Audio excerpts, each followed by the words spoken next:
Call the meeting to order, the Village Council regular meeting, Tuesday, October 8th at 7:01 p.m. If we could please stand for the Pledge of Allegiance.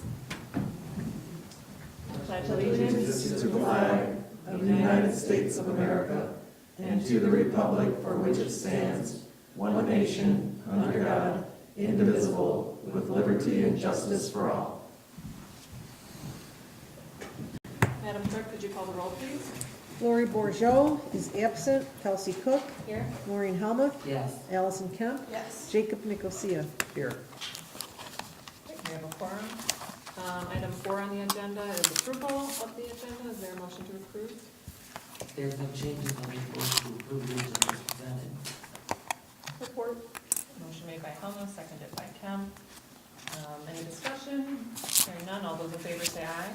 Aye. Any nay? Motion carries. Number 5, call to the public. If anyone would like to address council this evening, please feel free to step up to the podium. Seeing no one advancing to the podium, we'll move on to 6, consent agenda items A, the receive and file items. I'll make a motion to receive and file consent agenda item A1 and 2. Support. Motion by Helmuth, seconded by Nicosia. All those in favor say aye. Aye. Any nay? Motion carries. Okay, 6B, approval items. I'll make a motion to approve agenda item 6B, 1, 2, and 3, including the bills in the amount of $363,514.15.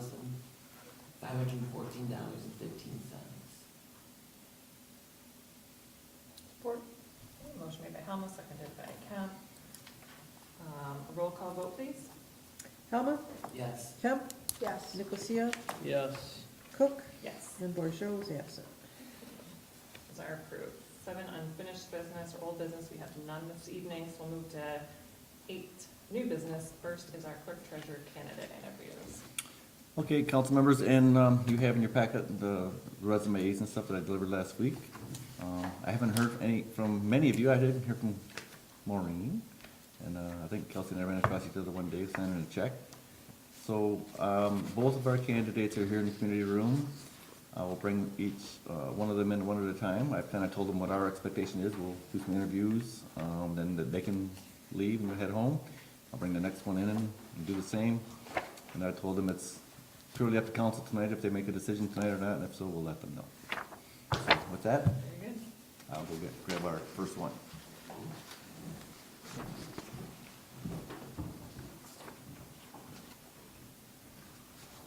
I'll plan on starting asking a couple questions, and then I'll just go down the row if that's okay, and feel free to jump in.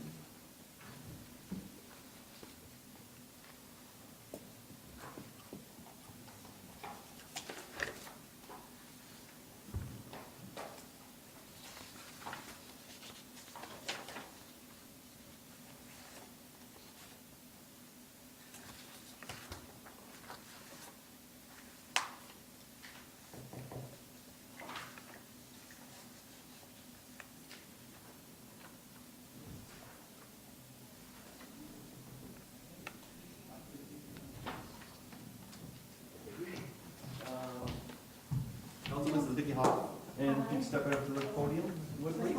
Yes. Can I give you guys one thing before we start? Sure. I made some copies. I know we talked about it at the interview, but it's just some of my certifications.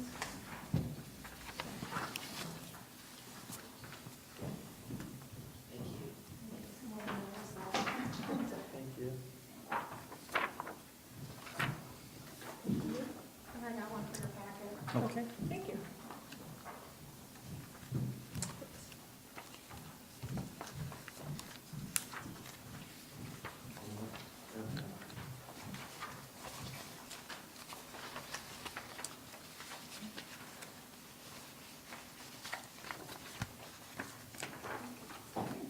Good evening. Thank you so much for joining us this evening to take some of our questions and help us learn a little bit more about you and you about us. So I'll get us started, and I'm just curious, you want to tell us a little bit about yourself and then what interests you in this position? I go by Vicki. I've been a deputy clerk for Casco Township for a little over 4 years. I love working. It took me 40-some years to figure out that I really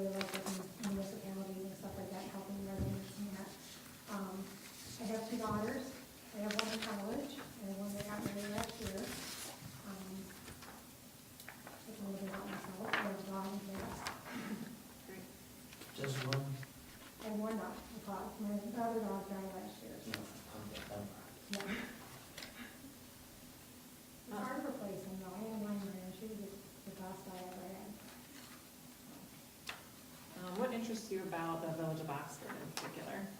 I haven't worked in villages, I know a few people that did. I've been here quite a few times just to visit and stuff, and it's a really nice town. I like it, I'm sorry. That's fine, take your time. It's like, I'm sorry, just nervous. I just think it would be a good fit.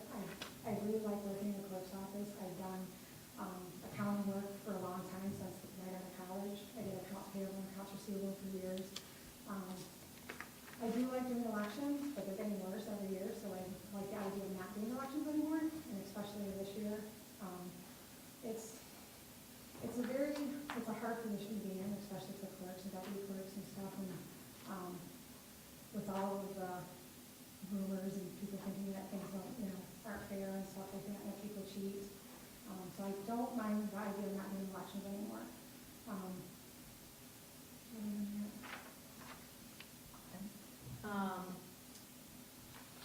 Can you describe a situation where your communication skills made a difference?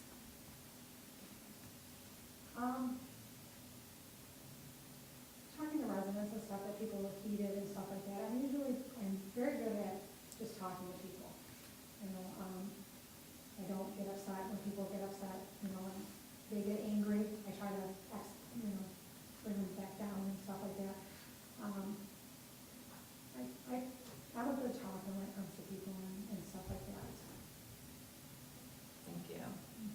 I will pass it to my colleagues here to, if you have any questions. Allison, do you want to ask anything?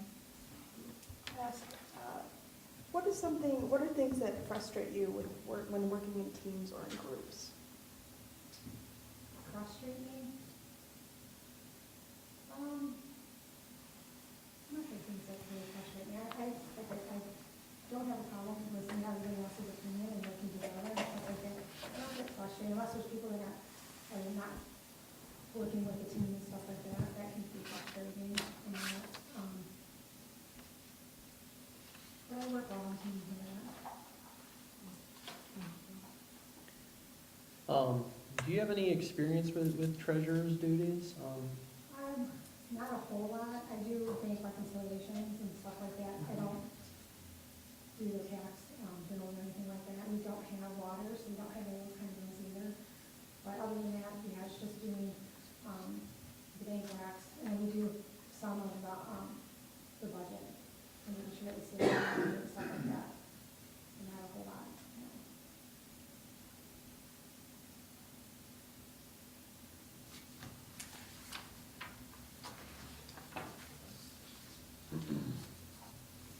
I'm sitting here writing up my own list. I look over like, he's answering off the list. I should get that list out. I kind of want to know, every community is different. Yes. This community has their clerks do this, the deputies. What are your particular Okay, challenges? in a township, the deputy has to do everything the clerk does. So whatever the clerk does, I do as well. But we don't do the treasury part. We don't do the bank deposits and stuff like that. So we do accounts payable, accounts receivable, payroll, we do all the elections. We do have a say in the budget, so we do that. We do all the taxes, quarterly and after payroll and all that stuff. Do minutes and agenda? I do minutes and agendas, I do some packets. I also do some of the invoicing, like we have all our fire departments are on contract. So we have an ordinance that if you get in an accident or you have a fire or anything, we have to bill you for that, so I do all the invoicing for that.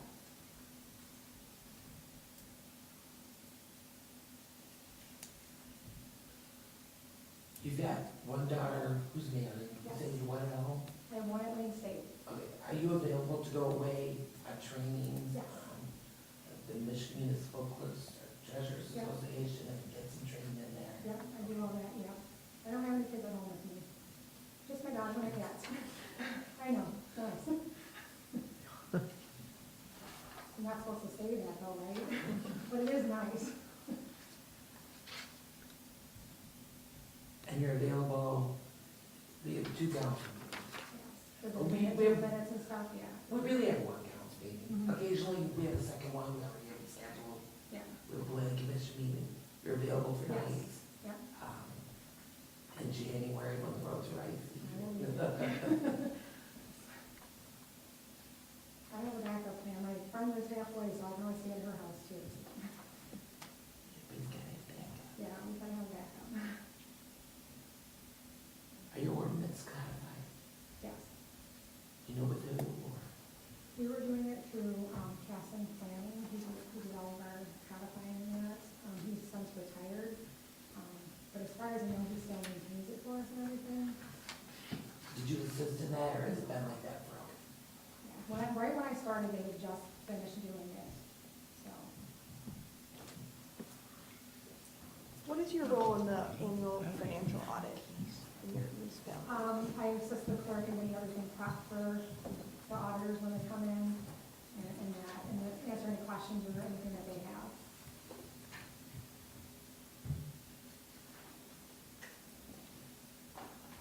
I mean, the clerk, everything.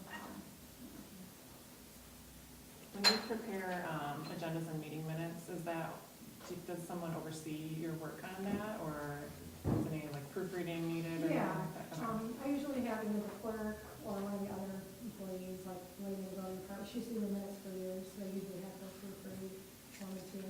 I also do the synopsis for the paper. I usually put the agendas together and get all that.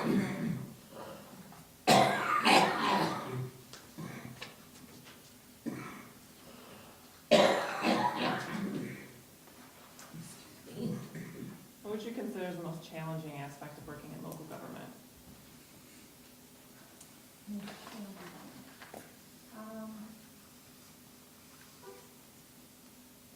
No, we have a really good group of people. We really don't have a whole lot other than Facebook and residents talking on Facebook, other than that, and getting people to not answer that.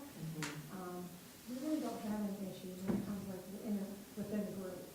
I really do like where I work. I just can't move on or anything like that. Being a deputy, I can't be elected. So it's not, so we don't have any animosity or anything like that. Maybe just misinformation with presidents and stuff. They don't understand sometimes how things work. Right. We're a very good council. I can say that. You're so humble. Comparatively across the county. And I'm biased, of course, but there are, elected officials do, so we will, potentially change and leave and come and go. So you'd be Yes. subject to, a whole new group of people potentially with different personalities. I'm just kind of curious if you've experienced that where you're at currently, or No, people we tend to stick have- around. The treasurer's been there 30 years. And our elected board is the treasurer, the clerk, the supervisor, and then I have 2 trustees. The one trustee's been there almost 40 years, I think. But they're not in the office all the time either. They Right. come to the meetings, but we haven't had any issues. The supervisor, he's been on boards and as a trustee, so he's been in the community for 30-some years as well. So we haven't had any of that. There's been some transition. We had our previous supervisor passed away, and then the clerk moved up to be supervisor, and then my clerk now is a deputy. So a little bit of changing and power shifts and stuff like that. And there was some animosity then, but everything was handled pretty well. She ended up retiring. She was ready to retire anyways. I think she thought it was gonna be really easy just to be supervisor and just come to work and, you don't have to do much of anything. So she thought. How do you feel about that, Jack? It's easy now, right? I was watching a good council. Yes. It's the best I've ever seen, right? Why are you looking, I guess, for Well, another we're a position? smaller community, like I said, there's no room to move or anything like that, and it's just, I don't apply to a lot of jobs, it's just certain ones that I feel that I would be a good fit for, and Oxford was one of them. I like the community, I've been here a lot of times, like I said, I don't mind not being elections anymore, because the idea of the village really, I like that, so, there just seems to be more movement for growth and stuff like that here. And so you're about 25 miles-ish About away? 25, Is that an issue for No, you driving? No, I used to drive a lot farther. Okay. It doesn't bother me. It's a good time to talk and listen to you before you start your day. Do you have experience experience maintaining personnel records with FOIA or with the Open Meetings Act? Yes, we're in charge of payroll and human resources there. I used to do payroll with Minerva as well. We didn't have FOIA then for that stuff, but yeah.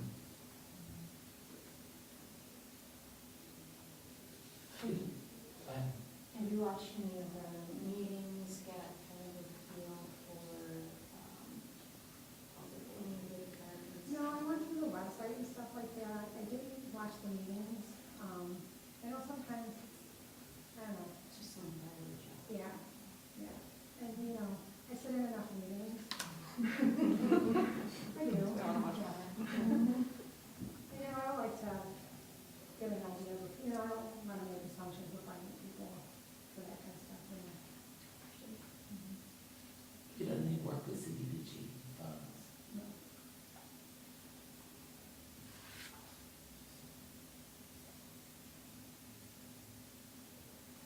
Who are your auditors? We have one, I'm sorry. Canadian, And you work with them? yeah. If chosen for this position, do you see yourself here in 5 years or in 10 years? I would like to, my next step, I'm getting older, not that much older, but I'm getting older, and I would like wherever I go next to be where I retire. I really do. So I, you know, if I'm a good fit, I would really like to stay here and move out this way and everything. I don't have any ties that keeps me where I'm at. So I'm trying to find a good fit for me for the next part of my life.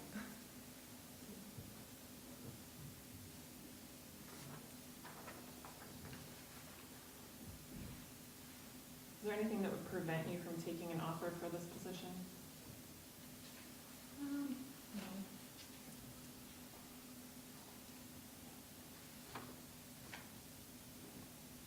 Any other questions from council? Or do you need more time? I think I'm out of your questions on my own. Do you guys run your own cemetery? That was one of the questions I meant to ask at the interview. Do you guys? We have a cemetery, we don't run it. You don't run it? Oh, okay. Township. I know where the bodies are. We started to take over ours at Transco. They had been neglected for years. We just cut the grass. We were starting to get that, you know, under control too. It's not an easy task. Do you have any questions for us? When I was looking at the cemetery was one of them. And then do you guys have a historical district and stuff like that? Do you guys do that? It's not registered historical district, but it's obviously a historical town. Our DDA, Downtown Development Authority, does a lot of work. Or at least trying to advance Yeah. some historical aspects of bringing that kind of more to the forefront of the community. Did you guys remind me a lot of Romeo? I do a lot Yep. of like volunteering. I'm part of Lions Club and Romeo and stuff, so. Do you work with DDAs? Does you have DDA? No.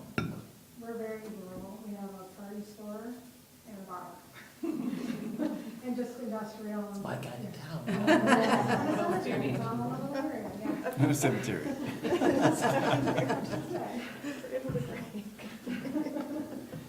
We have one little parade called the Sucker Fest once a year. And there's a Called the what? Sucker Fest? Soccer. Sucker. Like Yeah. A fish, a fish. Yeah, like the fish. Like the So fish. they all drink and they get a little parade and they do that. I think we can incorporate that into the village of Oxford. If you've been there, Mike. Mayor, they there, yeah, it's fun.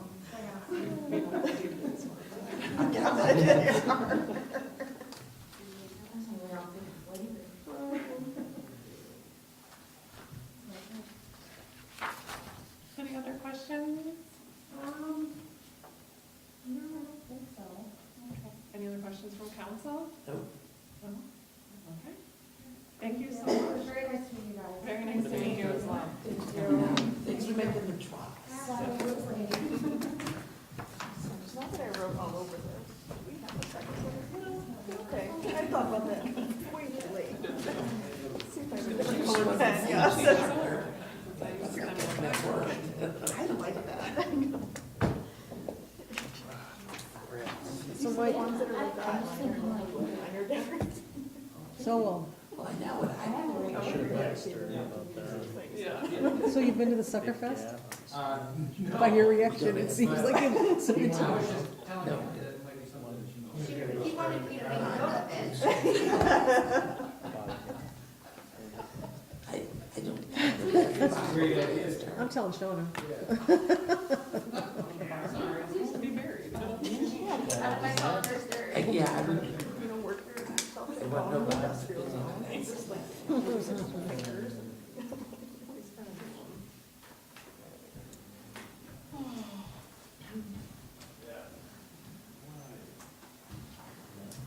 All right, council, this is Cindy. Hi. Cindy, would you step up to the podium and they'll have some questions for you.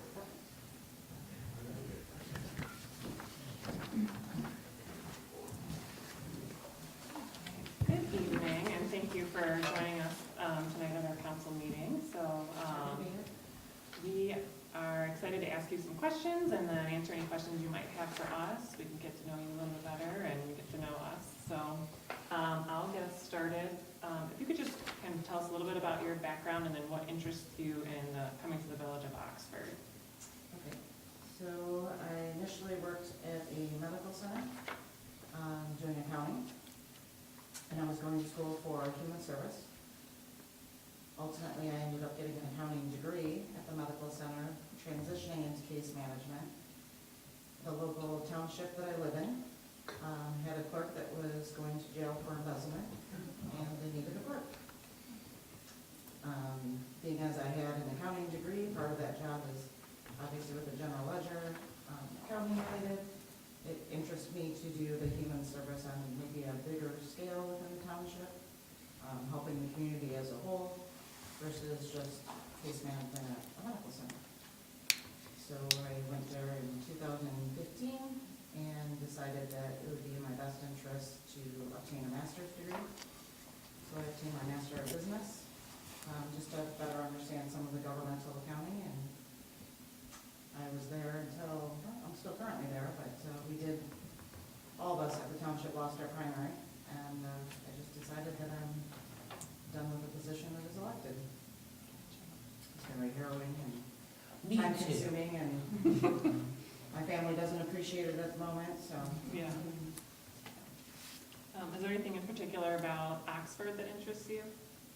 It's a beautiful area, absolutely beautiful area, but no, to be honest, I saw the position posted, came out, drove around, looked around, and decided that I would send in my resume. Great, thank you. Let's see.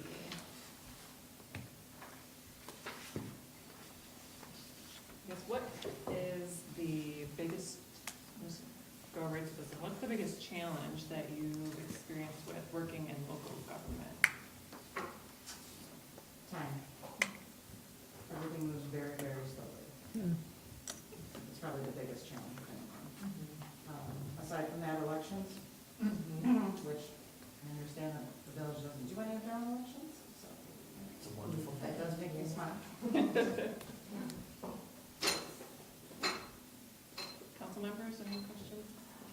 So you are 37 miles away, is that, well, I guess maybe I'm making an assumption there. It's an hour and 10 minutes. An hour and 10-minute drive, is that an issue for you? When you live in Clay Township, typically, you don't start your drive time until you get to 23 in Gratiot, Clay Township. But no, you live out in that community, you understand that you're going to have, either you're working in the local area or you're driving an hour.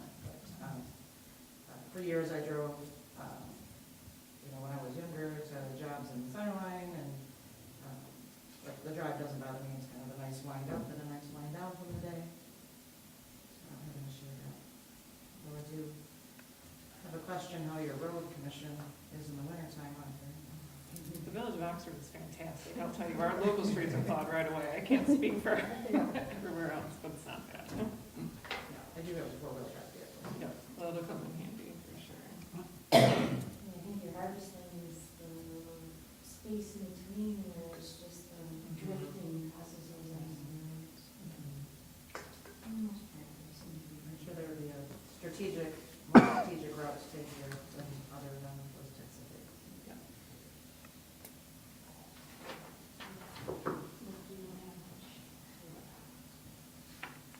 So, I used to work here, very small town. Every community does it different. You do FOIAs, you do, open meeting day, plan commission minutes, council minutes, what do you do? So I do the township board minutes. We have a recording secretary for planning and ZBA. When she's unavailable, I would have taken minutes for her in her absence. But they specifically have a recording secretary. They always have, since before I was there for that. I work with someone we appointed as a FOIA coordinator. Her and I both do the FOIAs. I do HR, I do accounts payable, I do payroll, I negotiate the union contracts, do all the employee benefit processing, pretty much everything that nobody else wants to do. What unions do you have? Department-wise, we have the DPW, police, fire, office. Your office is union? Don't tell Kim. And dispatch.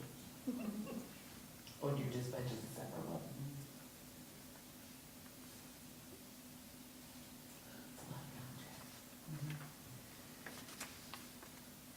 Personnel records, they know. Yes, and they were pretty much non-existent in 2015 when I started there, so we had to get all them up to speed. And To the DDA. we did. Oh, so you know. I'm familiar with the DDA. I'm not the treasurer of the DDA. We do have a separate treasurer. I don't do any of the treasury work. And they do the reporting, your treasurer does the reporting? Yes. Not that any of that aspect scares me at all. I believe I'm a quick learner. I have good networking capabilities to have people help me out if needed, and I'm sure. Is it the same with any CDBG? Do you use CDBG now?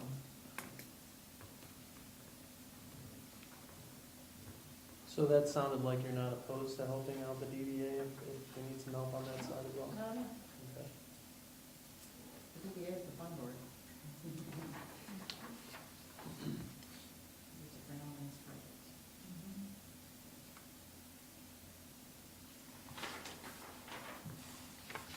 What personal or professional accomplishments are you most proud of and why? Well, personal is raising my son. He just got out of doing a tour of the Marines, just came home. Professional is taking the township audits from when I started to being pretty much disastrous, to having a nice, clean, professional audit without any weaknesses. I understand it's a little bit smaller here, but part of our problem was we didn't have any secondary reviews. There was no checks and balances. Obviously, the clerk was getting away with embezzling for years, so we were able to change all the processes and make sure that everything had a secondary review. Everything was getting looked over by somebody else, if not 2 or 3 people, just as a checks and balance, just so that that situation could never happen again. Great, thank you. What was most challenging about changing that culture when you stepped in?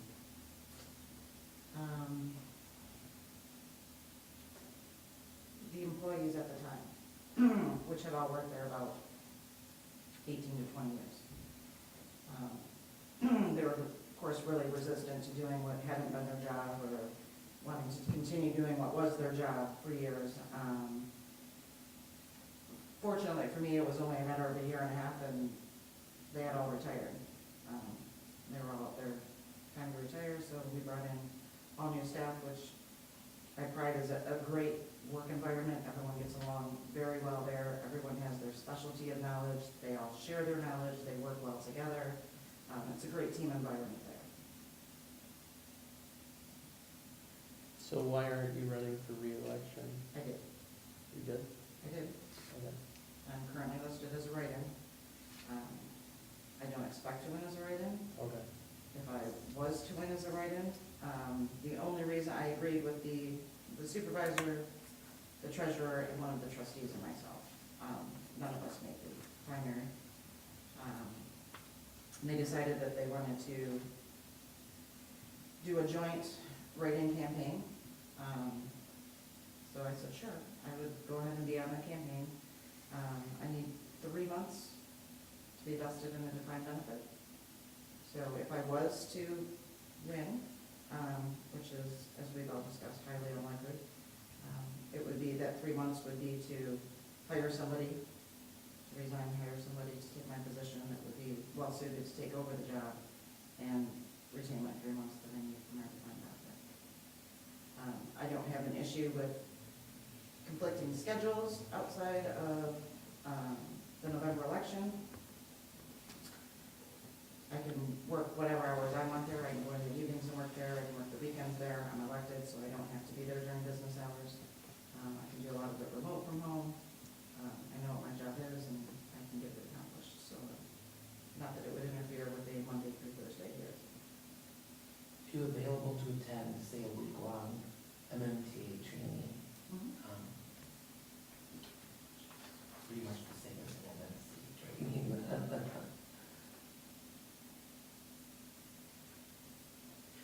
So if you did win, it sounds like there, I'm assuming that this would be, would this be your first choice of where you would like to work? Yeah. And so it sounds like we would need like a 3-month type of buffer.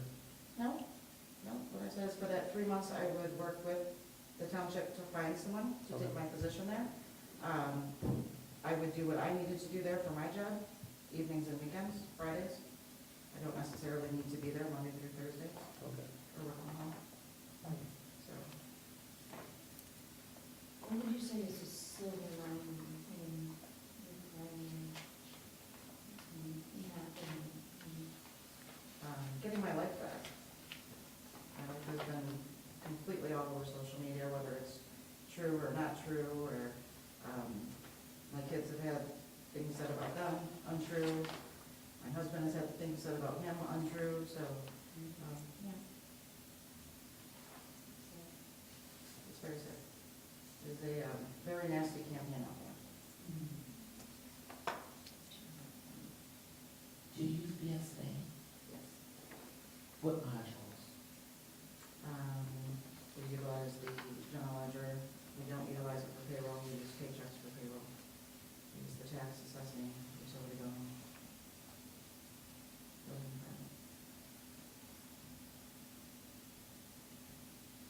What would you say is your weakness in the current position of professional? Sometimes trying to tackle too much,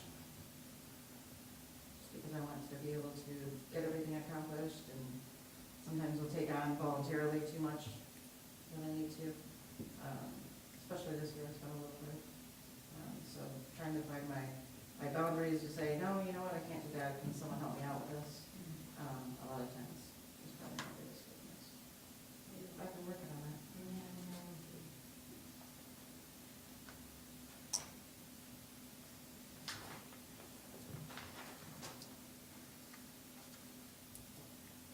Based on our job description, what things do you think you need to strengthen up on? Because a lot of it includes what a treasurer would typically do as kind of a joint position, I would be extremely interested in going to some of the MMTA programs.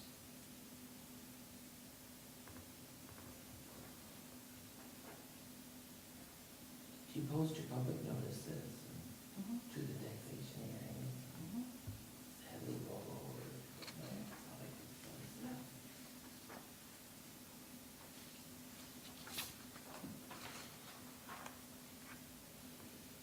Is there anything that would prevent you from taking an offer for this position?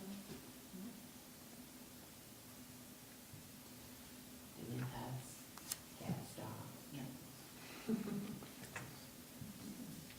Not from lack of wanting, I'd love to have a dog, but my husband says no.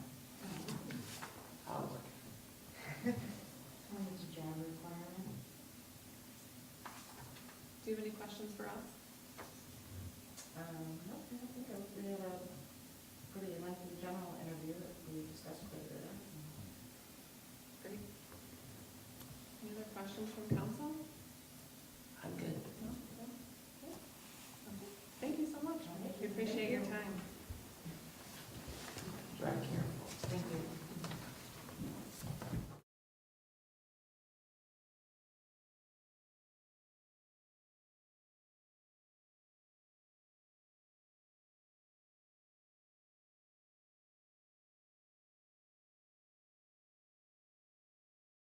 Yeah.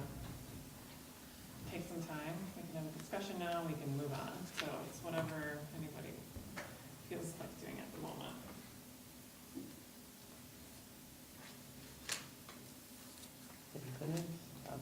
I'm fine discussing now. Okay. Fine discussion now, but I don't know if I'm gonna necessarily come to a conclusion tonight.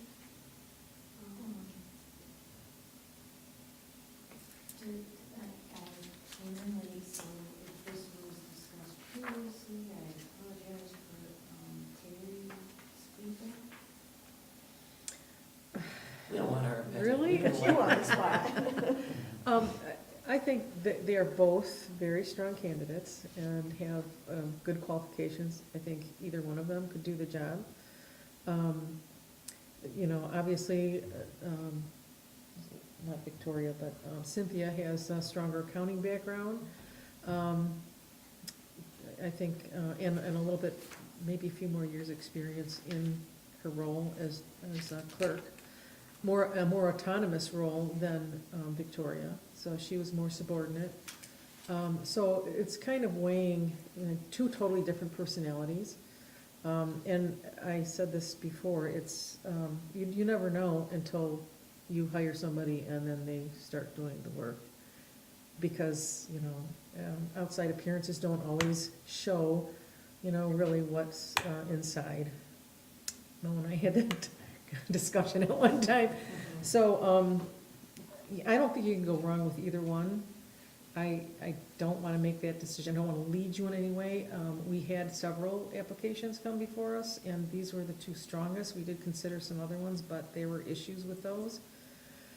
So that's why we brought these two in. And I can help through November till these girls get out of the election cycle and help with training.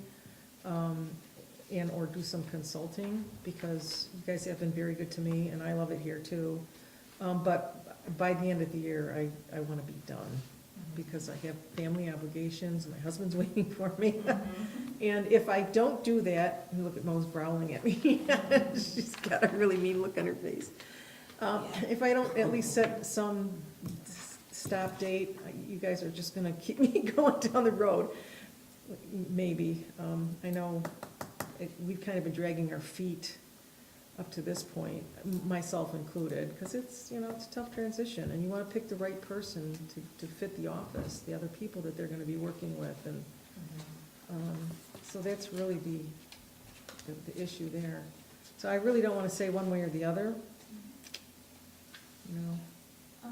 When you started in your contract, you had certain benchmarks to hit yearly, which was the treasury things. Are there certain benchmarks that you would suggest for these two candidates individually? Well, I think Bob Davis, if he was here, he would certainly write that into the contract or their agreement, that they will attend, and once they do, I received a $2,000 increase for every year that I went through the program, and when I was finally certified, it was a 3-year certification process. So that did help. We had a salary range a little bit lower than what is being offered, but that's the climate we're in right now, the culture of, you know, and trying to find qualified people. However, I don't know that, I think it's good to give people something to work towards, because neither one of them check all the boxes. And that's what I said to council when I was interviewing. They said, how do you feel about this? And I said, well, obviously, I'd like to have the highest salary, but I realize I don't check all your boxes. So if I have to work for that, then I would be okay with it. But I was not interested in the low end at all. And that's not what happened anyway. But, so I think that's fair. and I would proceed in that mindset. Do you think it's the same benchmarks as you have for each Um, candidate? Or do you think Victoria has more of a different? Victoria has more of the clerk stuff, but she's done accounting. She doesn't have the degree. You know, in some respects, you can say somebody who has less experience is more pliable or more open to being guided in a certain way and not doing things in a way that you've already been accustomed to or been trained to do. Old habits can be hard to break. That's not saying anything bad one way or the other. That's my personal observation. And I think you really need a strong clerk because of all of the administrative things that go with this position. I think the rest of it, we've straightened out a lot of things since I've been here, Joe and I. So they aren't gonna have the turmoil and the fire hose going like we did when we showed up.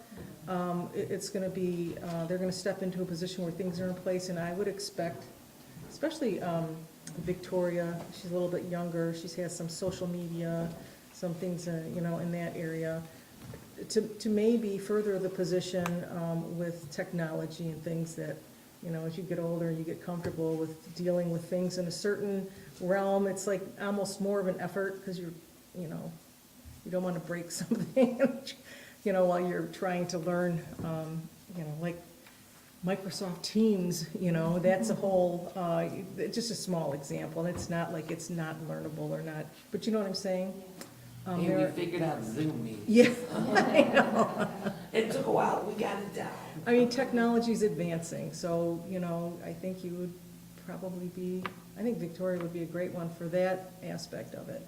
Not that Cynthia would not, it's just that on her resume, she had more of that, those skills, I thought, in our conversation. Yeah, they're definitely apples and oranges, you know, strong suit, you know, different strengths, different bases of knowledge and stuff. But, you know, again, like I was just telling her, we had several people applied that had zero government experience, and when you've been working with BSNA and the Open Meetings Act, and why you take the minutes and how you take the minutes also, those are good hurdles to be over with. Then the general accounting and payroll and all that stuff, you can take it from there, right? You might have done payroll somewhere else, but the other stuff is, it's good to have that aspect already covered versus bringing someone in. Well, neither one of them worked with CDBG, but they both knew what I was talking about, what I asked. Yeah, And if you weren't in government, there's a real good chance you would find out. yeah. Victoria does have certification in grant writing, which I found interesting. Yeah. CDBG is a grant, you know, a government grant that's, you know, a nightmare to navigate sometimes, but that would be, I find that to be helpful, that she has taken classes in that area. And one of the things, just talking in the office today, right before Terry got there this morning, you know, with Kim and Vicki, you know, we're our small little group. As, you know, I hope to find someone that's not gonna be here 5 years and gone, because we don't want to go through this again in 5 years. And so I think, like, you brought up a couple of those questions. I don't know if Cindy got that question, don't think so, but Victoria did, that was good. Because you know, we kind of touched on that a little bit in our pre-interviews.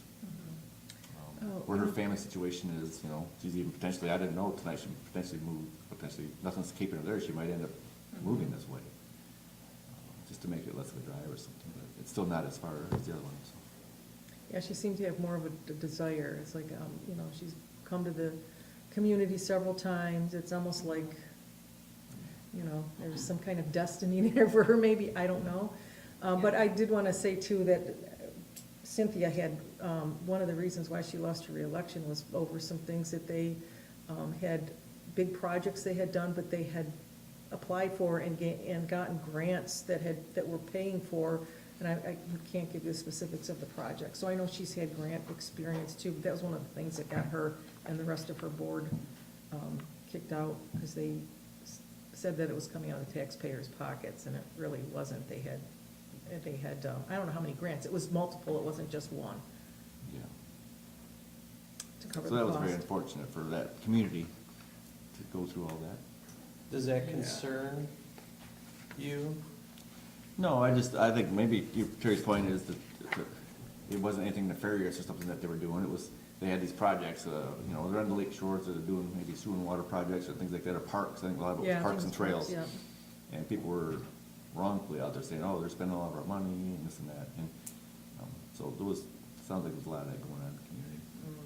Culturally, is there, I mean, do you, between the two candidates, do you feel strongly one way or the other about either of them? Because I know you have been able to talk to them for longer periods of time. Yeah, we probably did 45 minutes each, I'd say, something like that, or thereabouts, but and Bob was with us that day.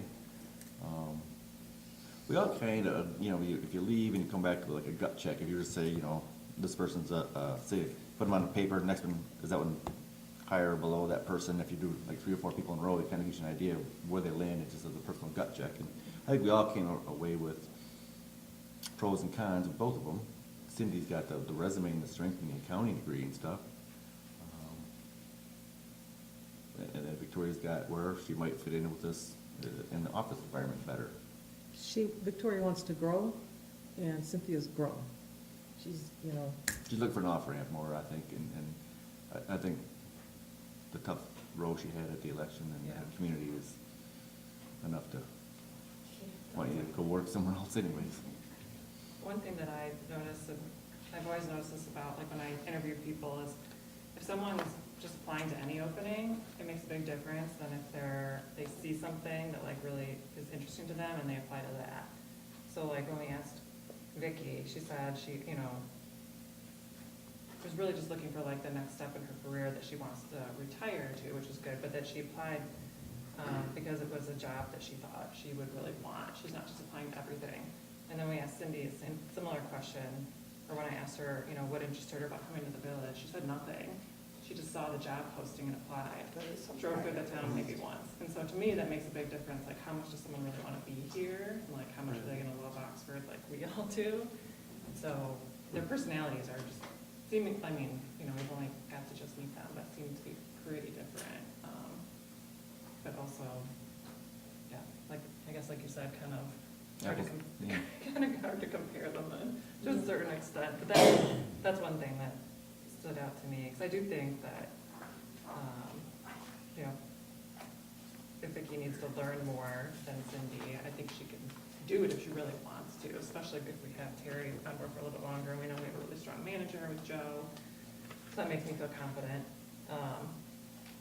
I'm like a stickler for attention to detail, and I noticed mistakes in both of their resumes, and so that concerns me a little bit with like meeting minutes and agendas, just because Terry has no mistakes. And then you go to like, how much time is it gonna be Joe, like reviewing, like. I'm gonna let the mistakes fly. I'm gonna let them. Yeah. How much extra time is it gonna take our manager to be correcting things? And so, but that's, like I said, it's in both of their stuff, that there's, you know, grammar and punctuation and capitalization stuff, but that's just a personal pet peeve of mine. That doesn't necessarily mean that they can't do the job or that the minutes won't be readable, they'll be fine, so. Those are just a couple of mine thoughts, I guess, so.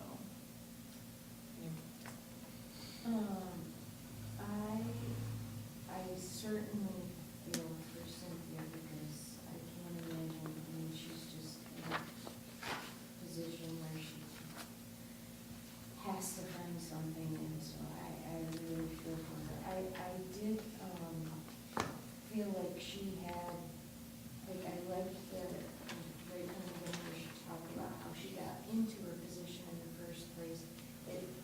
I saw the correlation with what Terry came into here, and I can see where she was, wanting to talk to.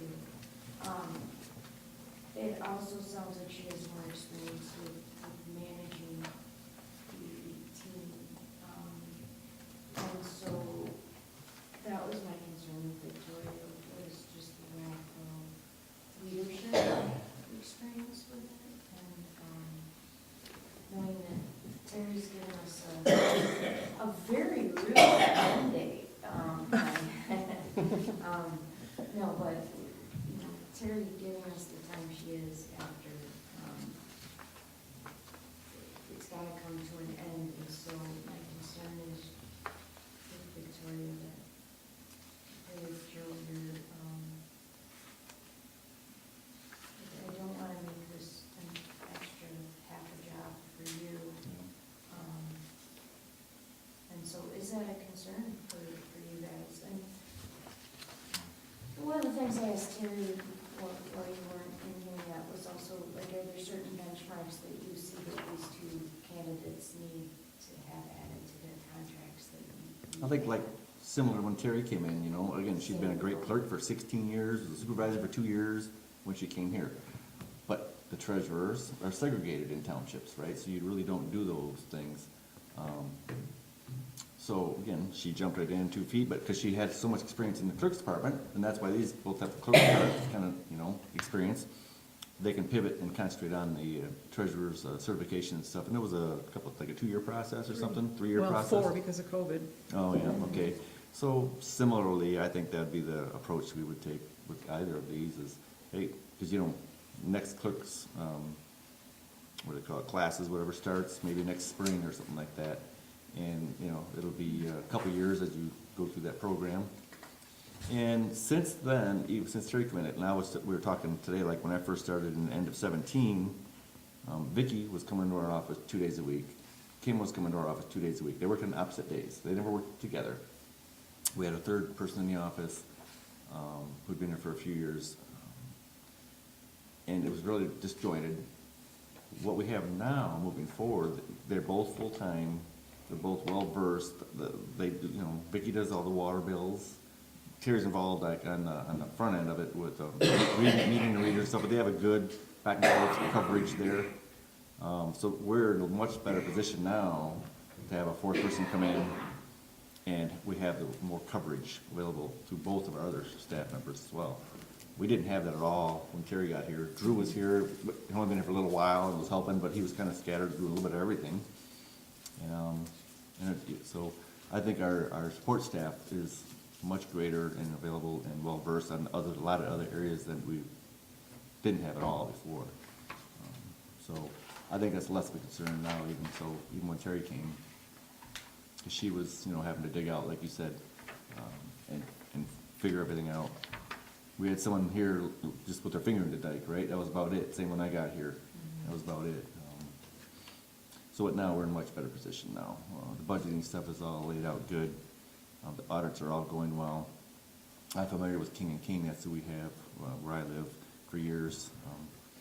Good auditors. Yeah, so I think we're in a lot better position for a clerk or the clerk to take on some of those other classes, whatever, for the Treasurers Association. I think that'd be pretty easy because it's not like Terry's out of the office, we can't do anything that day. We still have a lot of overlap.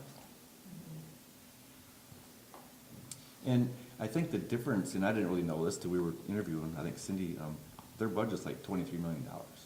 I mean, it's a large community. I mean, if they have their own fire departments and their own things like that. So it's a whole, you know, when you get larger like that, you have a whole different management system, right? Where we have 4 of us in the office and DPW, of course, out there and police next door. But, so yeah, we have our employees in 2 different unions and, but it's a little different. They come from different environments, totally different ecosystems, you know.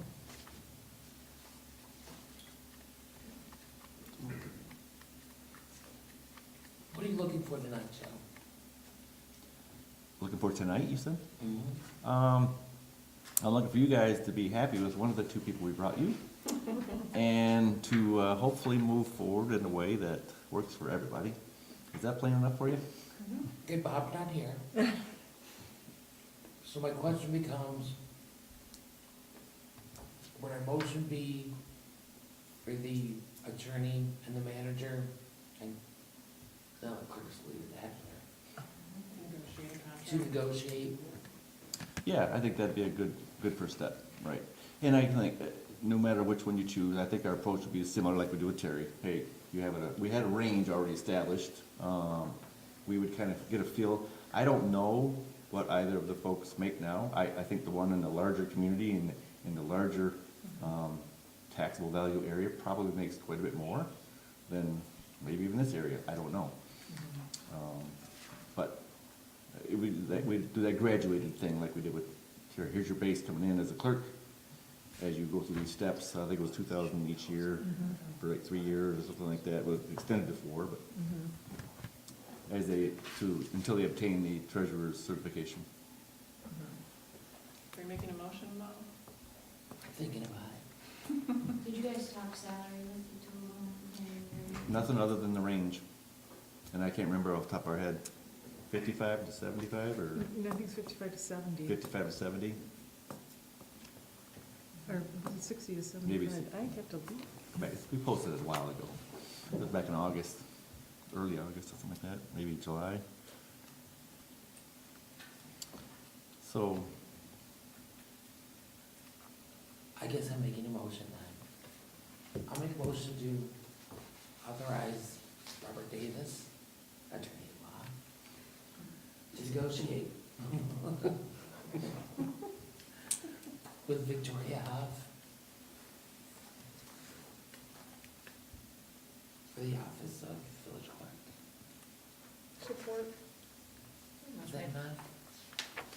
Donald, seconded by Ken. Any discussion? Your requests on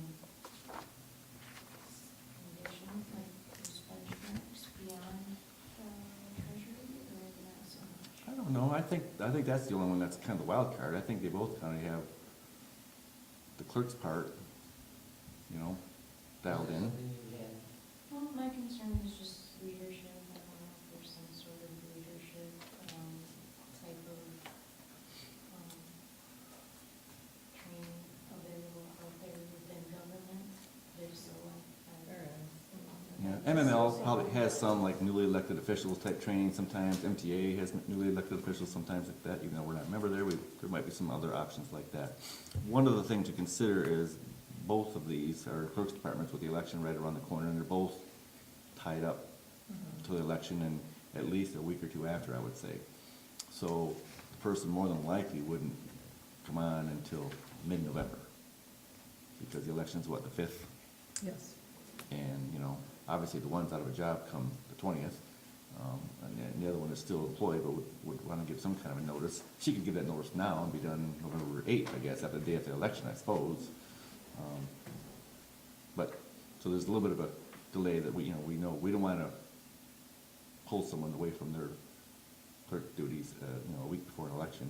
I'm sure she'd appreciate it. Sounds like it. Either one of them's happening now. Yeah. Would you bring a contract back then next month Yeah. for councils? Yeah, what's our meeting is the 12th? Mhm. Day after Veterans Day, I believe, our meeting's the 12th, yeah. So, if I can say something about the training, our office, my office, Department of Clerk Treasurer, still is actively registered or a member of the Michigan Association of Municipal Clerks, Oakland County Municipal Clerks, the treasurers, with both. So if there are any training opportunities, even with MERS, Paychecks, other, vendors that we use, we'll put up training. And I've taken advantage of it, Joe knows, it comes across his desk too, MML. So those opportunities are there, and in the contract that I signed, it had the $2,000 for each, for the treasurers, because that was an area of weakness that the council wanted to make sure that I got that. But it also had extra in there for other, training and professional development, so I'm sure. Not other salary, but other covered costs. Yes, that, it wasn't additional to the salary, but that, if I wanted to attend other classes for, educational or professional development, they made sure money was in the budget, and I think it was $1,500. a year, I think, something like that. Which is, it's a good amount. Yeah, because some of them are in the associations that you pay are already part of Yes. your membership, but then there's some of them might be outside through a third party that could be, $300 for one two-day class or something. But those similar things, I guess, would be part of the same contract, be similarly done.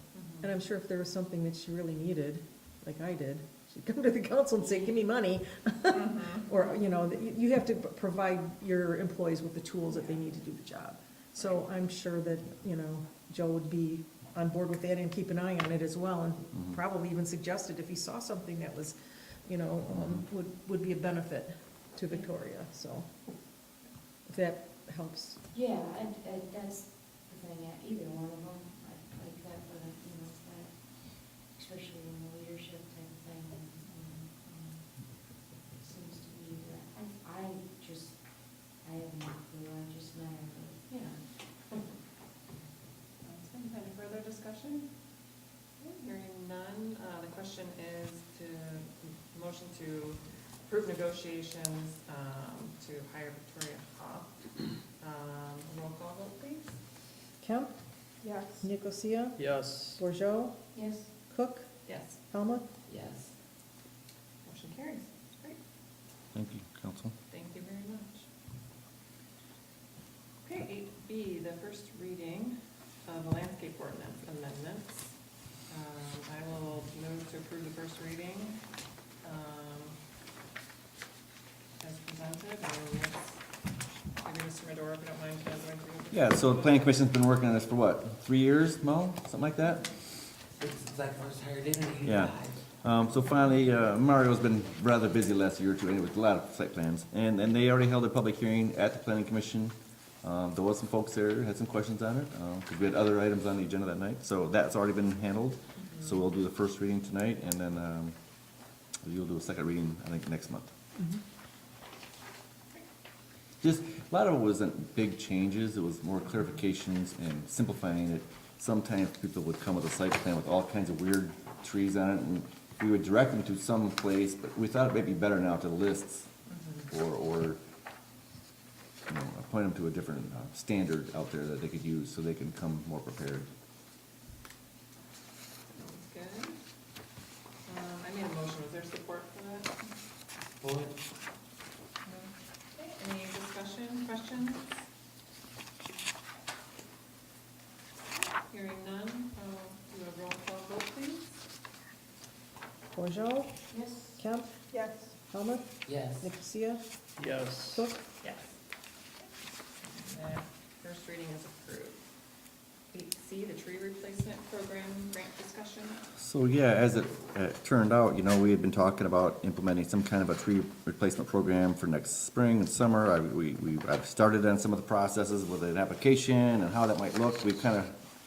I've started into that, and then this came across my plate with the DTE Energy Foundation for tree planting, and I figured, why not? We could apply for it. It's a maximum of 4,000, but we might not need that much. But if we wanted to start off, and get us lined up to do a handful of trees next year in those right-of-ways, and I think when we get to that point, maybe it'll be in those areas where we've already taken trees down. Obviously, we gotta make sure the roots are gone and out of the way. But it doesn't look like in the grant application I need council approval, but I just want to bring it to your attention, that it's something I'm going to put in for. And we were able to include as our match, it's a 50-50 match, our labor and any cost we have to, for the DPW to do the work to install the trees. So I'll put that together and put that out there. It's the 25th, I believe it's due, yeah. Next couple weeks. So, just kind of more of a heads up that I'm working on it, and here's another edge that might help us get our off to on the right foot next summer. Thanks for finding. Yeah. Yeah, Yeah. that's fantastic. Thank you. People have been asking about this specifically, so this is fantastic. So, yeah, and then, we'll keep it relatively modest at our ask, because sometimes you ask the maximum, and you don't get them, they sometimes will drop down and give more people, more grants that are smaller, so, but hey, if we get a couple thousand, get a couple thousand, get us a handful of trees to help us. Are you certain you don't want a motion?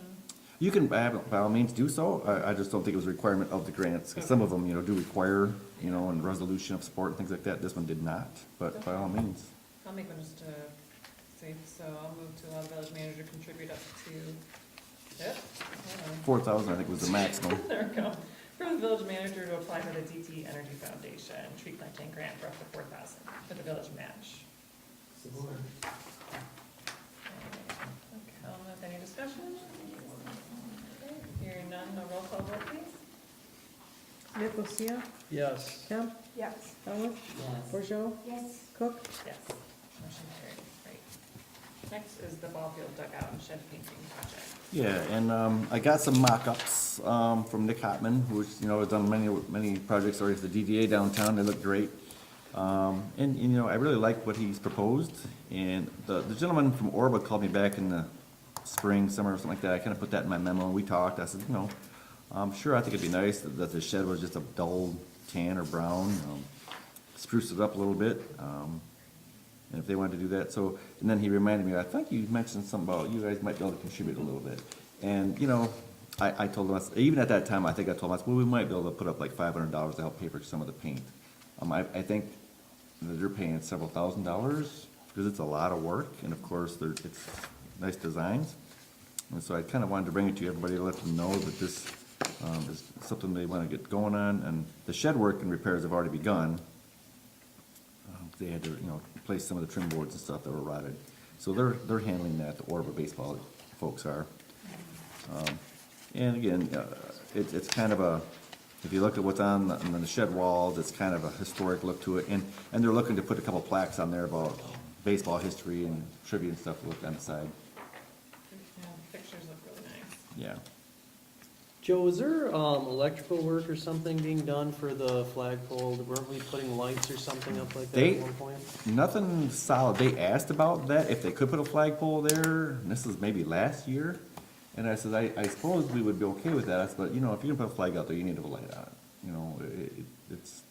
It's kind of a area, it's kind of dark. And I never heard back from them. I think they've, again, a lot of parents, and they get highs and lows, and they get fired up about something, and they move on, but I haven't heard anything more about it. Then this came across this spring, and so they're on this project right now, so I'd be happy to have a flagpole out there. I think council would. I think it'd be best and proper to have a light on it, even though not all of ours do, but the ones in the park used to be on the ground in Centennial Park are buried down there somewhere, and we've talked about putting them back in. We just, with the traffic in the park and the kids playing in there, we really can't have the ones that stick by the ground, so you got flush mount ones, and so I think we need to do that as well. It's not quite as dark there as the ball field, but I haven't heard any more about that in a long time. Are there any solar flag light, solar? I see Do they people work? do them, but I've never seen them too impressed by them myself. So just curious, because I know that there's a lot of artists around here, and so Nick's done quite a few paintings around here. Do you know, is this something that he's gone to Orba to, I guess, procure this deal? Yes. Okay. Well, they came to him, I believe. They probably searched him out, I would imagine, because they've seen his stuff around town and his name on it, and I'm sure on social media they've seen who's done that work in town. So somehow they connected. But back in the spring, when the gentleman, I can't recall his name right now, contacted me about this, I don't know if they even had an idea what they're thinking at that time. So I only got these mock-ups from Nick like 2 weeks ago. And so, sorry. So they're funding they're funding. They're funding it. Yeah, okay. I thought, if we give them $500 to cover some of the paint costs, I think that's probably a drop in the bucket of what they're paying. Okay, And it's on our facility. right. Yeah, looks nice. That's nice. Is there a Make a motion? motion, Go ahead. I'm sorry. No, go ahead, thank you. Make a motion to allow the village manager to contribute up to $500 for paint materials for paint to be done at Scripter Park, ball fields by Orba as presented, with the funds recharged to 101-751-787 park materials. Support? Okay, motion made by Helen, seconded by Borjo. Any discussion? Okay, seeing none, roll call vote, please. Borjo, Yes. Helmut, Yes. Nicosia, Yes. Kemp, Yes. Cook. Yes. Motion carries. BP, East Burdick Street repairs, increased scope of work on this project. Yeah, and again, and when we first started looking at it in the spring, we didn't think we were gonna have to do a ton of work on this. Then we thought, well, it got a little bit wider than we thought when we came to the project too, and you guys approved it already. And then since that time, we've learned that our federal dollar grant, the federal aid fund, we are several projects down from where the money runs out on the county tip plan. And so we're definitely not assured of any funds coming our way in the 2028 and 29 season. And then the next tip potentially in another couple of years, we could apply again, but it's such a short stretch of road, and some of the scoring is based on safety, mitigation and things like that. You know, it's gonna be hard for us to score a lot of points to get up in that county tip. So I thought, well, if we knew we were gonna get the tip funding in 28, 29 and redo this road from Glassby all the way to 24, then the modest improvements and repairs we're doing now would be fine, because we're gonna be back in 3 or 4 years. Knowing that we're not in that for sure, and would be potentially further out now, but if it could even be possible to get another tip, we thought, well, let's do at least some of these crack repairs a little bit wider, a little deeper, and then rather than leaving those exposed seams at the street level, go over a 2-inch mill right over top and come over the area to give it a good cap to keep the water out of it, to prolong the life of those repairs. And so, yes, it'll drive its cost about $29,000, I think it is, but drivability and the looks of it will look a lot better, feel a lot better to the motorist, and I believe it'll last longer. The concrete work for the curbing that was coming out, and there's like 5 or 6 driveways along there, we're taking the curb out in front of and then doing the driveway approaches. That was already done. If you've been down there the last few days, they did Friday and Saturday some work, and then Monday pretty much finished it. They were a day or two ahead of schedule. The mill is scheduled to be in Thursday to start the work for the crack repair and the other stuff. And then there's a full depth repair that's probably 2/3 of that project on the east end. That was full depth already. But being that we know now this is gonna have to last even longer than we'd hoped, we thought, well, let's get those crack repairs done a little bit better, put a cap over them to get it last longer. Did you say the price difference was again? About 29. $29,000. Additional from what we were, Oh, okay, I see where that is. I thought it was gonna increase between 170 to 200, not from 100. oh, no. Right. Yeah, I see how you got. Yeah, and that Yeah, includes, no, that includes, okay, that, now that I'm. yeah. that overall amount includes the parking lot project too, Yeah. the church parking lot, which is around 12. That's rolled into that total too. And it just so happened that the one section on the eastbound lane, which is kind of more in the center line, we had planned to do a full depth repair, because it was pretty all patched in and stuff. Just last week when we went to market the removals for the paint and stuff, there's a sinkhole right there towards the middle of the road. Small, 5-6 inches across. And so the DPW went out and dug down. We don't see any water, so it's not a water leak causing it. They went out Friday and vectored down and found when they bored the copper lines, water service lines from the north side across in either 96 or 98 when they did that section, they bored through the top of the big, large clay storm drain down the middle of the street, right through the top of it. And over time, now it finally collapsed in and settled and brought the dirt down with it. So about a week before we're getting ready to pave over top of it, this happened. So DPW went out, backed it all the way down Monday morning, got that all repaired and protected the 2 water service lines that are going through here, heading to the east side of the road, and got that all filled in and just in time now for the surface work to take place. Well, good, we told them that they weren't allowed to mess up the new roads. Yeah, so, Great timing to find it. Get it yeah, done I mean, before all the those, road out. and I wonder if that's why that area been patched so much over the years. They've been sinking a little bit. It wasn't a very big hole. I mean, it was just small with the large pipe is like 24-inch clay tile going down the middle of Burdick. It heads out, collects water from the northeast parking lot and stuff in East Burdick. But it's been like that ever since they bored those lines in the late 90s. Wow. But we already had a repair scheduled for that little section, probably only like 22 feet long. But right in the middle, that's where this sinkhole happened. So that's now been fixed. So when they repair the top surface, should stay good. Well, I think an additional $30,000 to do it right, to kind of do it all and mill it and completely do it and roll it is gonna be a good investment for this road, so. Do you have the schedule for when the work? I think there's some concern about like the homecoming parade and whether this is gonna be going on at the same time. The bill's looking to come in Thursday. Depending on the weather. Yeah. I mean, they could be in by the end of next week. I don't know when so many people have changed. Sam Barna used to keep me in the loop, and of course he's out in schools now, and so, I don't know. And I know sometimes they would communicate with Chief, on the homecoming parade, because they just cut through nip through the edge of town, but I've not really heard when that is. Yeah. But They now, go up on Mill Street, and then they go down, Hughes Street. Lasky Street, so that shouldn't be an issue. okay, Yeah, But there's more influx of traffic around that little. Right. yeah. yeah. And other than that part where the DPW just did that repair in the middle lanes there, the eastbound lane is being left open. Mhm. So that does help for some people heading that way through there. It's just the westbound lane, so that's where 90% of the work is. Mhm. But once they mill it off, if it's a few days, you know, the local people can travel. The residents now, I got permission from Oxford, Burdick Street Equipment, for those residents on that north side whose driveways are blocked off to go park in his parking lot. They can park in ours too, but if they don't wanna cross the road, he said they can park in them, so they're parking at Burdick Street Equipment. That's really nice. But hopefully by Thursday this week, those will, all the curb and the driveway approaches that were poured Monday will be all set, because we paid a little bit more to get the high, fast curing, cure, cement. Mhm. So we won't have to wait a week. So hopefully they'll be back in there, able to use their driveways come Thursday afternoon. Great. I'll make a motion to approve the change in the scope of work for the repairs on East Burdick Street as presented by the village manager. Support.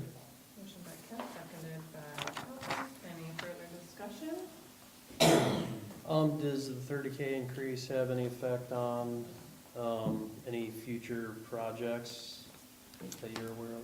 No, probably the next thing we'll do involving a major street would be East Street when we do the water line. Again, many of our ones, like Moyer's next year is a local street, which we did get that grant for, which is gonna cover about half of that. But yeah, East Street has a section, and that's a major street. Couple of years before we'll do that one probably. Okay. Any further? Okay. Roll call vote, please. Nicosia, Yes. Bordeaux, Yes. Helmut, Yes. Kemp, Yes. Cook. Yes. Motion carries. Thank you. Okay, 9, there's no items removed from the consent agenda. 10, second opportunity for public comment. If anyone would like to speak to the podium. Okay, seeing none, we'll move to the committee reports. NODA. I don't really have much of an update on NODA. They're working on their building rehab possibly.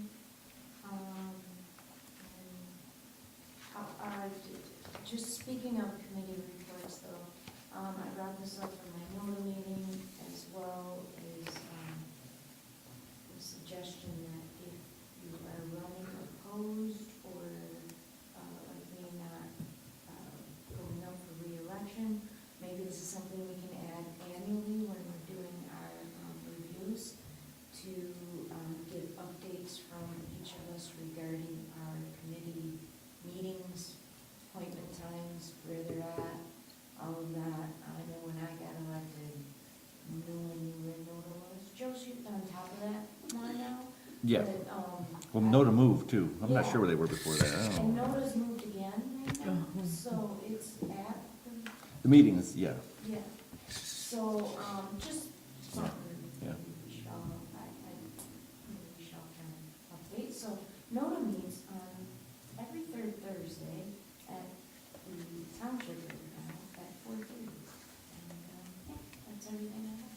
Great, thank you. I agree, it's a great suggestion. Okay, planning commission and cable commission? I actually made all my meetings. Look at that. Can't remember for the life of me what we did, but I did all of them. The planning commission, well, it's always like, what did we do at that meeting? I think we approved the site plan for the apartment complex. Was that in the last, at 58, 56, and 60? No, Washington there's 54 and Triangle. 56 or something like that, or 52 and 56 are the old house address, and they call it 54, but I guess the fire department will weigh in on that one. Washington, east side of the road. Yeah, Like 20 units. 12 units. 12. Was it bigger than that? Hmm. Maybe I wasn't there. We did the landscaping ordinance and the public hearing. Mhm. At the cable commission, their budget's almost set for next year. We're doing performance evaluations of the staff and the manager right now. And you'll be receiving documents, if you don't already have them, about, you have to re-up our community agreement for all 4 communities. And they made some changes. All communities are in good standing monetary-wise now, which is very exciting. So we're in good shape there. Great, thank you. DDA, So, I would actually invite Kelly up to speak, but just kind of go over, the DDA went and did their strategic plan for the month. That went well. They came in and presented, the 5-year plan, was it? For the DDA. Notably on there, parking, traffic, walkability, also procurement was on the list of that overall strategic plan.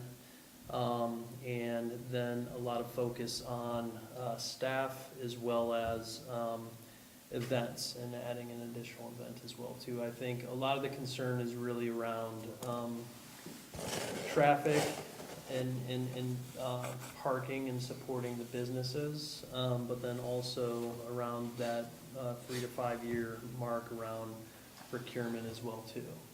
So Kelly, is there anything additional to add? I don't think about the strategic plan. I can go over a couple more of these, but that's it, yeah. Questions?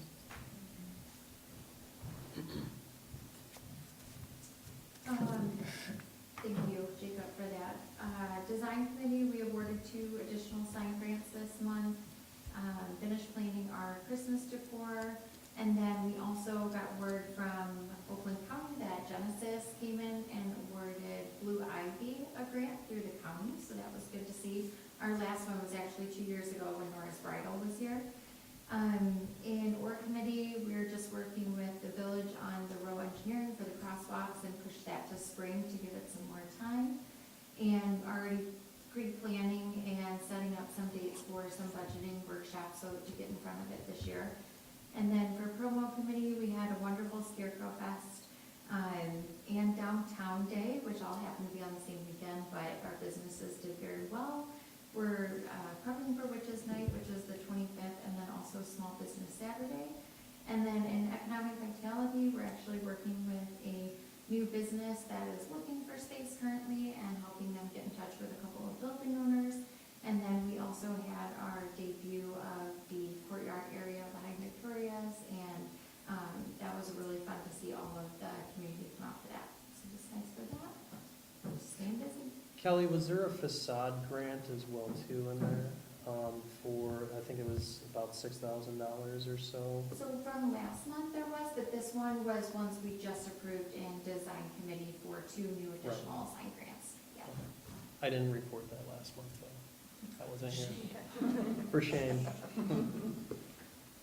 thank you. Pollyant Trail? Pollyant Trail we met right here. Made it easy.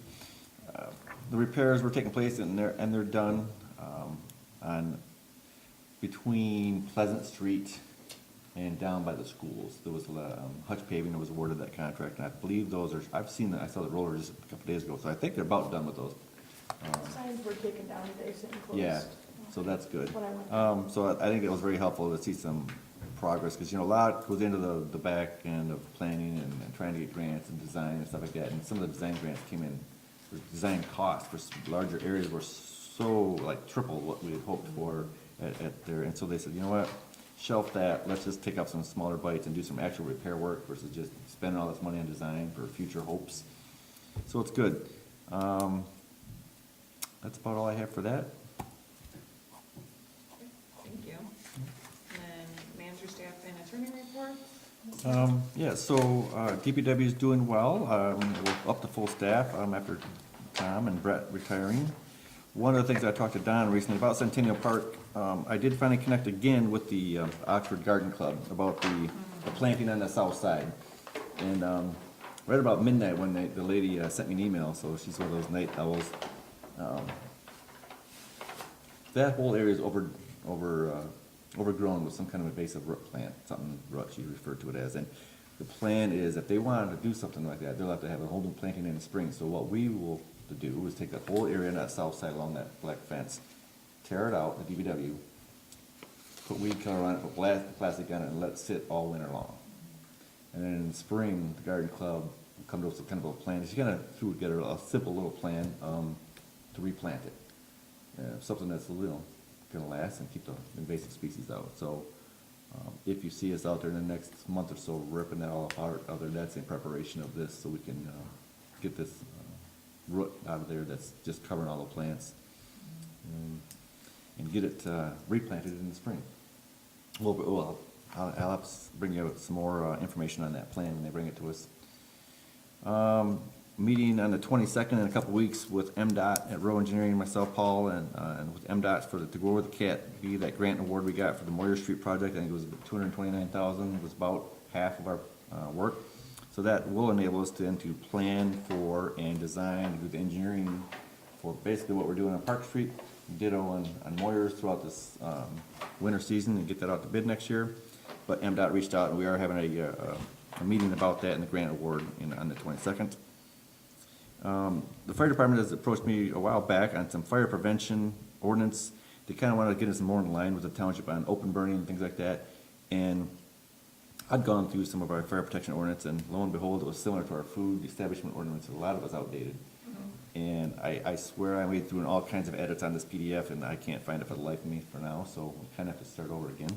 I thought we were obligated to follow the township, that's what if you look online, it says to contact fire department for a permit and. Yeah, and I think they don't even issue permits now for open burning in the Right, township. Where right. we do, but it's only on a property more than an acre, and it's only for clearing of the land and some horticultural type name, like you're getting rid of invasive plants. Controlled burn. Yeah, which is almost non-existent in the village. I mean, yes, we have that 4 acres down there where the condos are gonna be built, or those, yeah.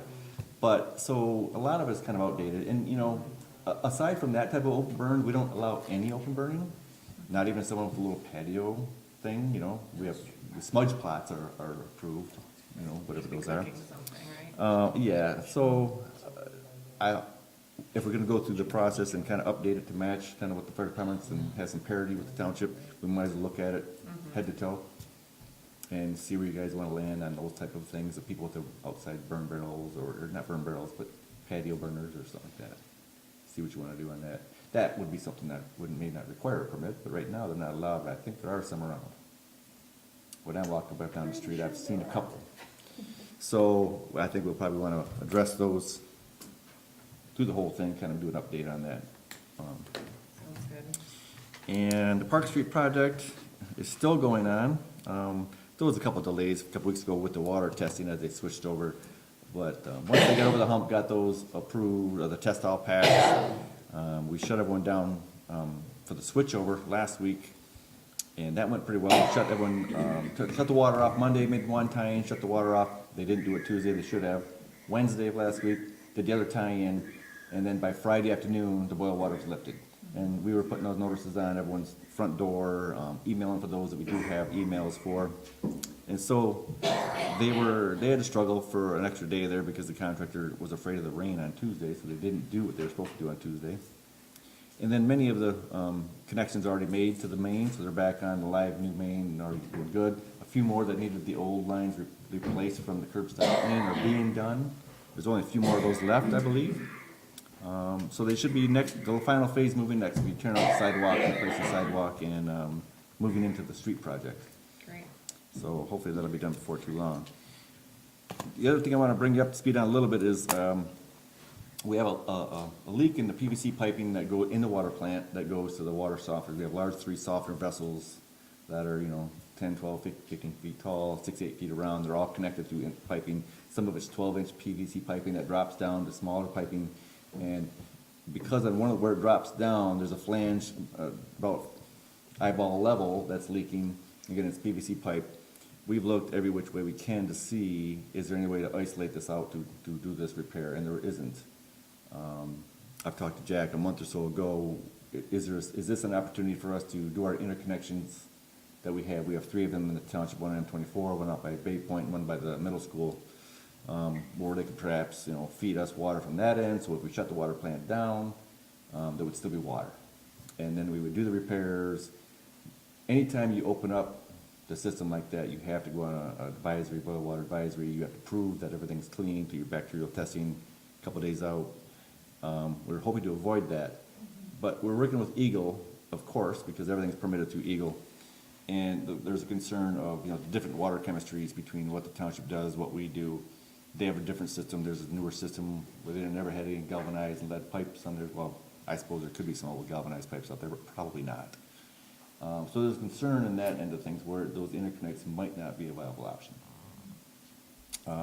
Artesian of Pioneer, who's the company that designed and built the water plant in 2009, it came online. We had them travel up from Ohio. We met with them on site a week or so ago. I got a quote for the repairs of about $18,000. And of course, they built the plant, so they're the ones who need to do the repairs. And it's PVC pipe. Yes, the 4-inch pipe, you can do the connections into it, and the glue has to cure for like 3 or 4 hours. The larger 12-inch pipe uses a different glue. It might need 12 hours to cure before you can put water back into it, and then you have to pressurize the system again. So it may come down to the point where we do have to shut off the plant, run off the water tower for a day or so, and put some in try to conserve water best we can. And then we still may have, if we get the repairs done in a day, day and a half, put water back in the system, but then we'll be on a boil water advisory for a couple days. Doing everything we can to try to avoid that, but it doesn't, the interconnections we thought might do it. But with the Eagle's concerns of the different chemistry and the different materials in our distribution system versus what they have, that may not be a viable option. Or need really massive public communication about Yes. the situation. Yeah. So nobody's nervous or scared. One of the things I even talked about is, the interconnects at Bay Point and then down by the middle school, we may be able to, in order to preserve the water in the tank from going out, because we use so many 100,000 gallons or 300,000 gallons a day sometimes in the summertime, maybe we could use the interconnects to just feed Oxford Lake subdivision, because that's all copper pipe. It's built with copper pipe. It's never had any other material in it, and that's a third of our customers. So maybe we could use that to isolate to provide water just to that, and then isolate them away from our system where the main comes over by the water plant. So that would preserve the water in the tank for the rest of us in part of town to use it, and it would last longer. And then, so again, all options are on the table. We're looking, but I don't think we're going to be able to avoid the boil water thing for the other when we do turn the system back on. I'm gonna have Artesian Pioneer order the materials. It's like 3 weeks out to get the materials anyways, so I want to make sure they get them ordered and have them on site. I was reaching out to him again today. I just got the quote from him over the weekend or yesterday, and reached out to him. He was out on the road in Ohio somewhere. So, but I believe that's probably where we're going to end up. But we're going to look at how to minimize the effect. And I even suggested that perhaps if they could start at like 6 p.m. on a Sunday, shut the system down. Everyone's getting ready to go to bed, and there'll be water in the tank, so get us through Monday, maybe into Tuesday. And by then we could perhaps have it turned back on, and so there would never be any loss or no water where you're out of water. But then when it comes back on, it'll be a boil water advisory. Again, so. What are the chances we would have no water? They're there. It all depends on how quick they can, and then the set and cure time of the PVC pipe glue materials. Again, and it's the 12-inch ones are the ones that use a different glue that need longer time to set up. What's the date? No dates given yet. We want to find out more from Eagle to be sure what's acceptable to them with our plan with them. We had hoped just by using the interconnects, we would just cut our system off at the plant, feed from the 3 township interconnects, do our repairs, do our testing, everything's good, put us back online, shut the valves, and you would never notice. But because of the water chemistry differences, the difference of materials in our distribution system versus theirs, how their water would react to our system, those are concerns that Eagle has right out of the gate. In addition, they already had concerns too about hydraulic pressure, because they emphasized, the township's growing, the township's looking to add more wells to expand to their volume so they can produce enough water for their own, and there was a concern at least not that it's insurmountable, but there's a concern from Eagle, is there enough volume and coming through those interconnects to do what we want it to do? Can we add this to the agenda for November to have Mhm. like a discussion? Oh, maybe even before, if need be. Okay, Um, yeah, whenever. yeah. If we need to have a special meeting or anything. Yeah. I'd just like to get like a communication plan in order. Yep. Where we can provide bottled water for people who don't trust Right. or don't want to boil their water. I mean, these are all things to Yeah. think So about. we did the interconnect, will the communities in the interconnect also still have to boil water, or would that stay on? No. If the interconnects are working, nobody would. If we were able to just use the interconnect, let me back up. There's two ways we would use it. If we were to use it and just use it for our entire system, and then we isolated the plant, did our work, got our testing, everything was clear at the plant, and then reconnected it, opened the valve back into the system, there would never be a boil of water. If we're unable to use the interconnect, the township water through the old part of town where the old infrastructure is, which is highly probable that we won't, then that area would be able to run on the tower until the water tower was out, or hopefully we get the water back on before the tower runs out. And then everybody on our system then would be under boiled water. Now, potentially, if we were able to use the interconnects to feed, again, because two of them are over there, north and south of Oxford Lake subdivision, if we're able to use the interconnects over there to feed Oxford Lake subdivision, that's again, 400 homes out of our 1,200 or 1,100, that would make our water tower water last longer. They would be unaffected. The township doesn't soften there, so there might be a slight difference, I guess, from the folks, but really nothing significant. Yeah, but it keeps us But water. that- again- and so. Again, you're right, that would be my best option, I think, would be if we have to do that, go down that route, is to try to feed at least the subdivision from the interconnects. And then that would alleviate some of the concern from Eagle, that is there enough coming through the interconnects to feed our system, can they, volume-wise? So, the other one comes right off M24 by McLaren there, that would feed, that would all connected, right, it would all pressurized and go everywhere, but, that one would just remain closed.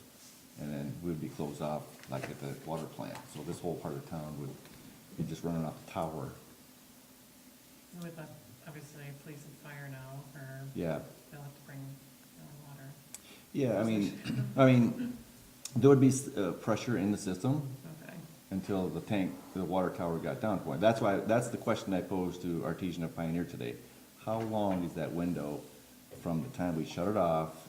They take the pipes down, create all the new pieces, get them up, get them glued and set back in place, and then are able to let it cure for, say, 12 hours for the 12-inch, to be able to then start repressurizing the system. Now you have to bleed off the system now you've got air into it, so we have to bleed it off for a couple hours too, to let air out of it. And at that point, we would be able to turn the system back on. But because we opened it, there would be a boil advisory. Is it daily historical usage? of Oh, yeah. water? Yeah, it gets to about 300, up high side in the summertime, it's like 350,000 gallons a day. I just guess I'm wondering if there's like certain weeks that you can pinpoint at that best, is school on or off better? Yep, and I'm looking at like a Sunday night, Monday, a few of the restaurants are closed, a few of the businesses are closed.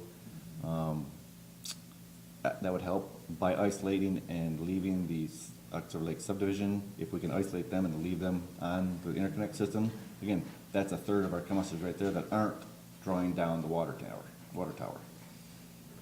So, what's gonna be key is how quickly and can Artesian Pioneer come in and do it at that time frame. That's the minimal impact. Do it while everyone's sleeping, get a jump start on the work. I don't wanna start on a Monday morning at 9 o'clock and then have them finish up Monday morning at night, and then we're not doing anything, I'd rather see if they can do it like at 6 PM on a Sunday or 7 PM on a Sunday to turn the system off. And as we progress, and now if we were leading into summer, it'd be more of a problem. We're leading into the season now where water capacity or consumption is dropping. People are still watering right now, for sure. But in a month or so, that should be quite a bit less. And of course, the public education, the awareness, it's like, during this 48-hour period or something, or 20, whatever it takes, the less water used, the better. Kids to community service that we can, I don't know if we do building We do door to door, like when we shut down Park Street, we just don't put door hangers on, of course, because that's, if you put it out there, hey, you know, boil water, or Village of Oxford, Park Street, everybody in the sun gets that, and they'll be the other side of town thinking they're gonna boil water when they're not, so when we do those kind of situations, whether it was a broken pipe on Park Street or the planned shutdown on Park Street, we do those physically, we put them on each person's home. I was just saying, low water, you stay, that, Yeah. putting that out there could be. So, when I get some answers from Artesian, from AOP, that'll give us a better idea of the time frame from the water valve being shut off to the water valve being shut back on. Once I get an idea of that time frame, that'll give us a better idea of what's the best time to schedule it and to have a lesser of an impact, and from there. What's the reason for boiling water? Is it because of the A- jittering? Anytime you crack open the pipe, Loss in pressure. yep, yeah, if you know. Yeah, because we're gonna turn the pressure, you know, even if we bypass and go from the tank right out to the system, there'll be pressure for a while, but, yeah, but because we're shutting down the tank and you're gonna be working on pipes, you're handling those pieces of pipe, yeah, you alcohol them and you sanitize them, you put them together, but because you've done that, you have to verify that there's been no bacterial contamination to the system. Have you done a municipality-wide boil water notice before? No. The one I did, I learned a couple years ago the hard way, don't put it out on WJR. Because everybody from all over with 10 miles was calling, well, boil water. I'm like, it was for one of the courts on Lakes Edge Drive. But you know, in your emergency response plan and your procedures and all the stuff, they say, here's what you need to do, here's where you have to put it, here's where you have to put it. And finally, I talked to a guy from the Warren District Office from Eagle, he said, something that you know, as I said like that, just don't put it out. Right. I mean, because Jack's gonna be getting, his phone's gonna be blowing up too, because people don't know whether they live in the village or the township. They just see Oxford boil water and they're gonna be Yeah. freaking out, so we'll all communicate. Yep. Right, and you know, we do monthly bills, I don't know if you do you do quarterly, if I remember right. Yeah. Mhm. So, I've sent email, Kelsey, Tim Artest, Yeah. June Sharp's pulling up all the data. yeah, You're right, we take out arsenic and iron, you also soften the water. and we do phosphates, Yeah, that's the problem right there. we don't use phosphate. We have to, because of our old Yeah. pipes, the anti-corrosion treatment. So when they get those details, it's like, we're working on all the ingredients of the soup. We just Yeah. gotta sit down and say, okay, here's a day to turn it over. Yeah, yeah. So I thought they'd save that one for last. Great. Joe, was there, did you mention the Pearl rezoning? Or is that all going, the legal description? I think there was, Pearl Street? yes, I believe so. Wasn't there a piece of property that? You mean the churches? Yes. Well, it wasn't gonna be rezoned, we're still working on that, with the, Journey Lutheran, that whole finagle. Matter of fact, I finally got the new survey, and the DDA had a weird piece of parcel, which was half, like a lot on the back. Mr. Kennedy had done the survey work a lot over the years, been working on this with the church to isolate the two lots that they have out back, that front off Pearl Street, are gonna have to stay separate, because that's where the DDA line is. The DDA line, you can't have a parcel that straddles the DDA, line. But yeah, that's getting close to being wrapped up. Okay. So we, you know, that's the old Edison Alley parcels that, you know, if you look at the county, it looks like the church owns Edison Alley. And so now we're clarifying that up, and he's recertified, or resurveyed all that for us. If you drive down Edison Alley, you'll see the survey marker, wooden stakes out there. Just so he was marking that up and getting us a new legal description to get to the county. So, And then the other question that I had about the water, so it sounds like all of our water goes through one pipe, basically? well, from the plant, yeah, it goes out, and there's a couple large diameter mains that come over by, across through the playground there on Daniel Axford, over to Pontiac, and then up, and there was a large projects done in the 90s that did like a perimeter, larger upgrade, like Burdick Street and Pontiac Street, and some that are newer mains, that's why we didn't have to do a lot of the mains that nowadays. But there's a lot of valves, there's a lot of ways to isolate it. Terry?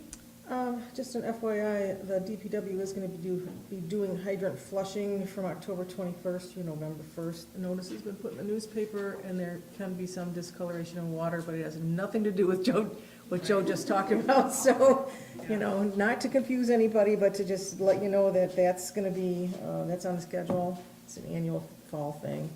And I just wanted to thank you for your thoughtful questions regarding the candidates and the decision that you made.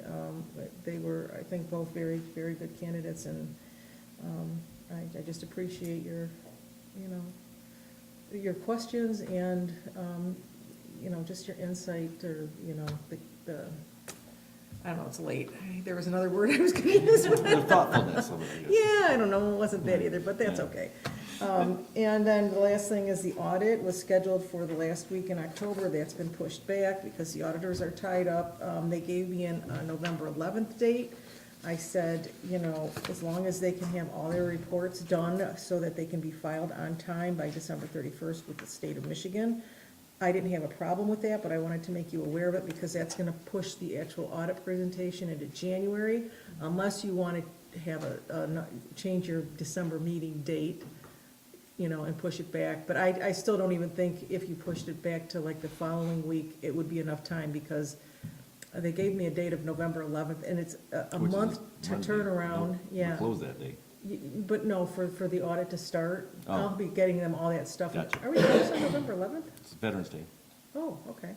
Well, then it will be the 12th. I believe we're closed. But, yeah, so, if that's something that you're dead set on, having it in December, we could, you can let me know in November a date, and I can see if they're available. But they generally take more than a month, maybe about a month, to get the paperwork back to us, and we have to review it. And, Kelly, our audit prep person from Plant, does a review.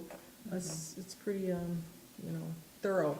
They wouldn't have any problem getting it filed at the end of December, but it wouldn't make any sense for us to have a meeting in December 18th, whatever, to have it just for the audit presentation.